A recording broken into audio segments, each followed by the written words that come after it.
तो आज के इस वीडियो में हम लोग पढ़ेंगे कक्षा 10वीं सामाजिक विज्ञान का जो समकालीन भारत का जो सेकेंड पार्ट यानी भूगोल जो है, भूगोल का पहला चैप्टर संसाधन एवं विकास के महत्वपूर्ण प्रश्न। तो यदि बहुत सीरियस तैयारी अपनी कर रहे हैं और चाहते हैं बोर्ड परीक्षा 2024 में बहुत ही बेहतरीन नंबर लाना, तो इस सीरीज को फॉलो कीजिए। हिस्ट्री का जो टोटल जितने चैप्टर का ये है, हिस्ट्री के टोटल चैप्टरों का जो वीडियो है हम बना चुके हैं, जाकर आप लोग प्लेलिस्ट में देख लीजिएगा। 2024 की है, जो 2024 का अलग से प्लेलिस्ट बना करके हम अपने चैनल पे सेव किए हैं कक्षा 10 SST में, तो जाकर आप उसको देख लीजिएगा।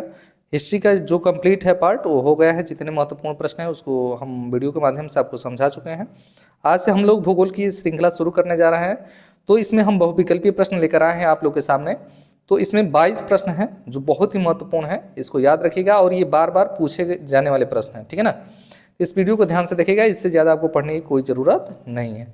चलिए देखिए, तो पहला प्रश्न है कि पर्वतों पर मृदा अपर्दन का साधन है। याद रखिए, इसका मतलब क्या होता है। मृदा अपर्दन का मतलब कि किसी भी माध्यम के द्वारा मिट्टी का कटना, लेकिन यहाँ पर एक पॉइंट दिया गया है पर्वतों पर। देखिए, पवन के कारण भी मृदा का अपर्दन होता है, तो यहाँ पर क्या पॉइंट दिया कि पर्वतों पर मृदा अपर्दन का साधन है क्या है। तो पर्वतों पर मृदा अपर्दन जो होता है वो किसके कारण होता है, तो जल के कारण होता है। याद रखिएगा, यानी पर्वत श्रेणियों पर मृदा का अपर्दन यानी मिट्टी का जो कटना है वो किसके कारण होता है, जल के कारण होता है।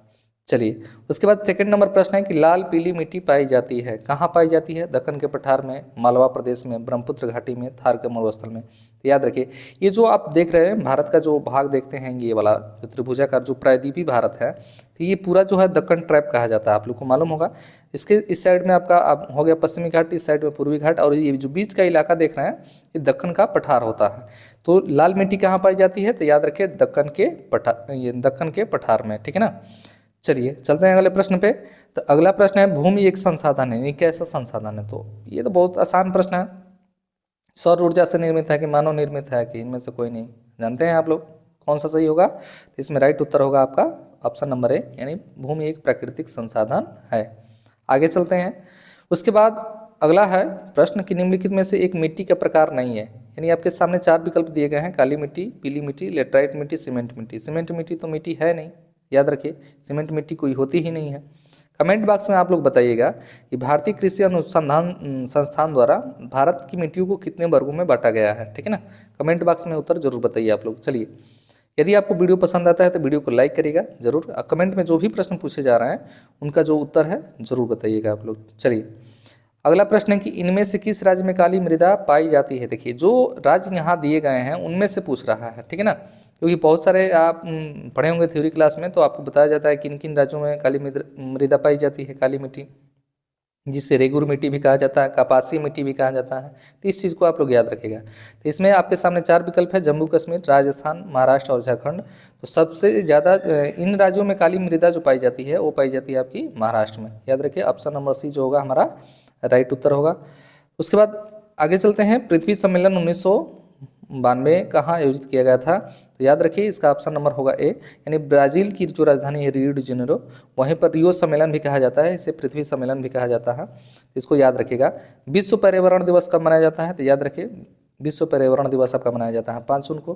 बहुत ही इंपॉर्टेंट प्रश्न है, इसको याद रखिएगा आप लोग। उसके बाद कह रहा है कपास की खेती के लिए सर्वाधिक महत्वपूर्ण मिट्टी कौन सी है। अभी बताया आप लोगों को, कपास की खेती के लिए सबसे इम्पोर्टेंट जो मिट्टी है आपकी काली मिट्टी है, जिसे रेगुर मिट्टी भी कहा जाता है। चलिए अगले प्रश्न पर चलते हैं। तो अगला प्रश्न है कि पंजाब में भूमि निम्नीकरण का निम्नलिखित में से मुख्य कारण क्या है। तो याद रखिए, अत्यधिक सिंचाई पंजाब में भूमि निम्नीकरण का सर्वाधिक कारण है, सबसे बड़ा कारण है पंजाब में भूमि निम्नीकरण का। अत्यधिक सिंचाई के कारण वहाँ की जो मिट्टी है का अपर्दन हो जाता है, जिससे भूमि का निम्नीकरण हो रहा है, ठीक है ना।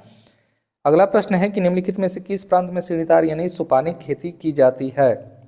देखिए, सोपानी खेती क्या की जाएगी, जहाँ पर पहाड़ी इलाका रहेगा। अब पंजाब, हरियाणा, उत्तर प्रदेश का मैदान, उत्तराखंड, याद रखिए उत्तराखंड में जो है सोपानी यानी सीढ़ीदार कृषि की जाती है, खेती की जाती है। एजेंडा 21, याद रखिए एजेंडा 21 अथवा एजेंडा 21 का संबंध किससे है। तो याद रखिए, आपके सामने 4 विकल्प दिए गए हैं, सतत पोषणी विकास से, जलवायु परिवर्तन से, वैश्विक तापन से, ओजोन परत संरक्षण से। तो याद रखिए, क्या ये एजेंडा 21 किस पर निर्भर करता है, यानी किसका संबंध किससे है? सतत पोषीय विकास से, ठीक है ना। सतत पोषीय विकास किसे कहते हैं? यदि आप थ्योरी क्लास नहीं लिए हैं तो थ्योरी क्लास लीजिए, इसके बारे में जानिए। अगर जो कहेंगे तो अलग से हम वीडियो बना देंगे। चलिए आगे चलते हैं। प्रथम पृथ्वी सम्मेलन कब हुआ था? अभी आप लोग पढ़े सन 1992 ईस्वी में प्रथम पृथ्वी सम्मेलन हुआ था ब्राजील की राजधानी रियो में, ठीक है ना। उसके बाद है कि स्माइल इज़ ब्यूटीफुल पुस्तक के लेखक कौन है? याद रखिए ये है सुमशेर। स्माइल इज़ ब्यूटीफुल पुस्तक के लेखक कौन है? सुमशेर। आगे चलते हैं। उसके बाद है कि सतत पोषणी विकास की संकल्पना किसने प्रस्तुत की? यानी कौन सा आयोग जो था या कौन सी संस्था जो थी सतत पोषणी विकास की संकल्पना को प्रस्तुत की थी? तो इसका राइट उत्तर होगा ऑप्शन नंबर ए, यानी ब्रंट लैंड आयोग रिपोर्ट के द्वारा जो है, ब्रंटेड लैंड आयोग भी कहा जाता है इसको द्वारा प्रस्तुत किया गया था। ऑप्शन नंबर ए जो होगा हमारा राइट उत्तर होगा। अगला इंपॉर्टेंट प्रश्न है, याद रखिएगा। राष्ट्रीय वन नीति 1952 द्वारा वनों के अंतर्गत कितने प्रतिशत भौगोलिक क्षेत्र वंचित हैं?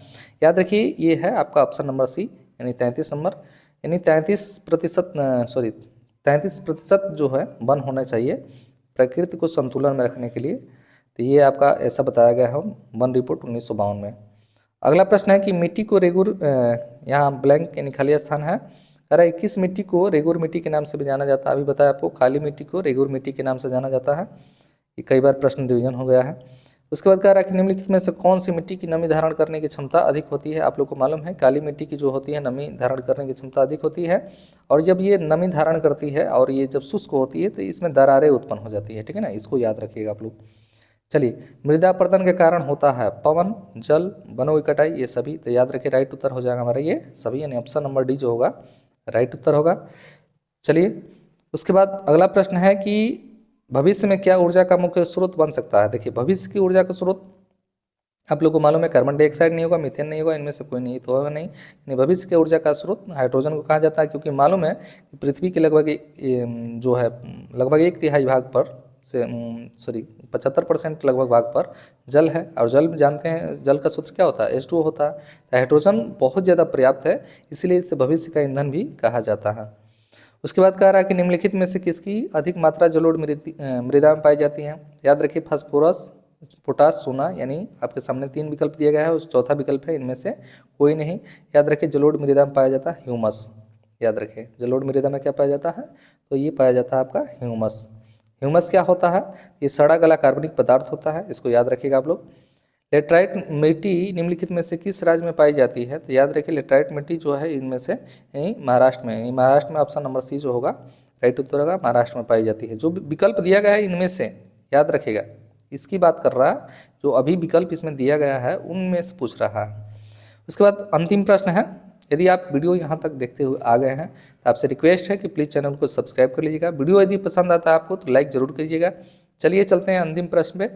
तो और जो भी प्रश्न पूछे गए हैं वीडियो में उसको ध्यान से जो है उसको अगर जी जानते हैं तो आप कमेंट बॉक्स में उत्तर जरूर लिखिए, ठीक है।